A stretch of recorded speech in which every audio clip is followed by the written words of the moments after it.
video, we're going to cover 45, 45, 90 triangles. We're going to look at specifically what the relationship is between the hypotenuse and the legs of that triangle. And then we're going to apply that relationship to find missing side lengths in these two examples here. So, let's look at what this diagram is saying, and then we'll look at the abridged version down here. So, this is a 45, 45, 90 triangle. It's pretty common not to actually write 45 degrees for these two angles because it can be inferred from this diagram that these two have to be 45 degrees. If this is 90, these two are the same and they have to add up to 90 degrees to make the interior angles 180. So they have to be 45 degrees. The diagram labels the leg of this triangle as x, and it says that the hypotenuse is x multiplied by the square root of 2. So I've tried to summarize all this information. And so the length of the hypotenuse is square root 2 multiplied by the length of one of the legs. I would say that this is actually easier to remember than how to derive this relationship. I am going to cover how to derive this relationship. I'll do that in the next video because I think that's important to understand. But for you guys, it's probably going to be important that you just know this fact down here at the bottom.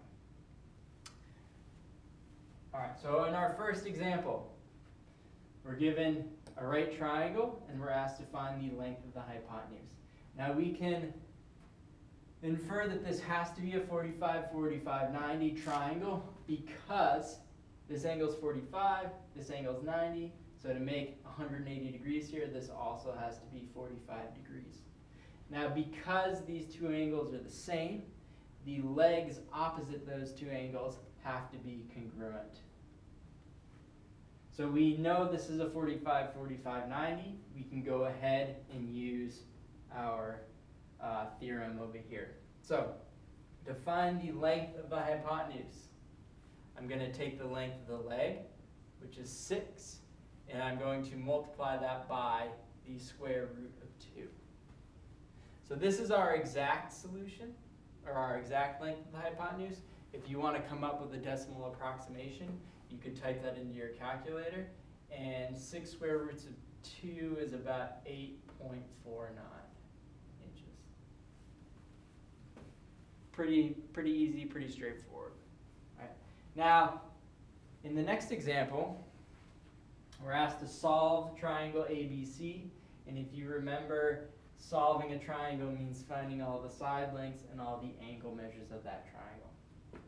So let's begin with the angle measures to verify that it is a 45, 45, 90 degree triangle, and then we'll go ahead and find the remaining sides.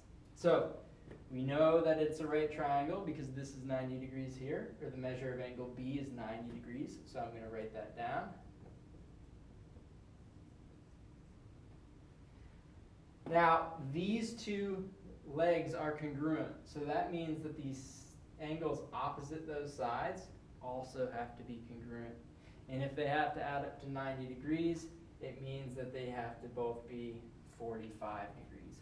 So the measure of angle A is going to be 45 degrees, and the measure of angle C is also going to be 45 degrees.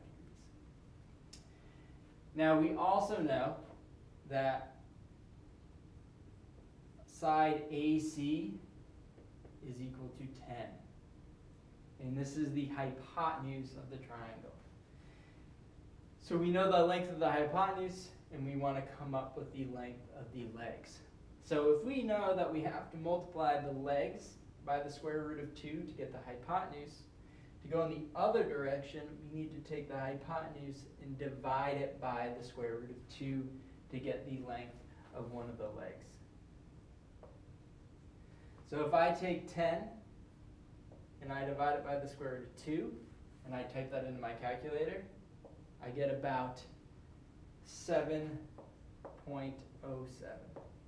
Now I'm also going to cover rationalizing a fraction briefly here. Here we've rounded the answer, so it's not the exact solution. If I want to come up with an exact solution where I do not have an irrational number in the denominator, I can take my fraction, 10 over the square root of 2, and I can multiply it by the square root of 2 over the square root of 2. By doing this, we're rewriting the fraction so that it doesn't have an irrational number in the denominator. So 10 times the square root of 2 is 10 square roots of 2. The square root of 2 times the square root of 2 is 2. And then we can simplify this fraction to 5 square roots of 2.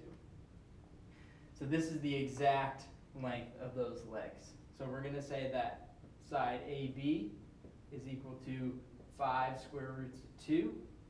Inside CB is equal to the same thing because they're congruent.